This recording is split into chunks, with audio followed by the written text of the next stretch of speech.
মানুষ প্রত্যেকে তার নিজের নামকে খুব পছন্দ করে। দেখবেন যে মানুষ কাগজ পেলে নিজের নামটা লেখে, সিগনেচার দেয়। সি বিচে ঘুরতে গেলে বালুর মধ্যে নিজের নামটা লিখে, শুধু তাই না, লিখে আবার একটা লাভ আঁকে, লাভ চারদিকে আঁকে। কেন আঁকে? কারণ এই নামটা সে পছন্দ করে অনেক, এটা তার কাছে গুরুত্বপূর্ণ, আপনার কাছে নাও হতে পারে। এজন্য প্রত্যেকের নামটা তার কাছে খুব আদরের, যত্নের। তার নামটা আপনি সুন্দরভাবে বলবেন।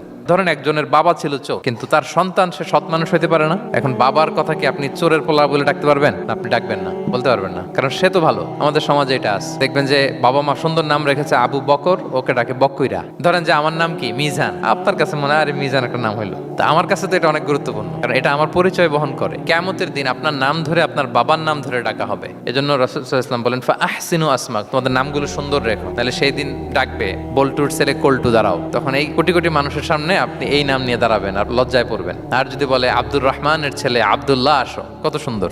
নামগুলো ভালো আলেম দিয়ে ক্রস চেক করে, কনসালটেশন করে এরপরে রাখবেন। নাম বিকৃতি করা কবিরা গুনাহ, এটা আমরা কখনো করব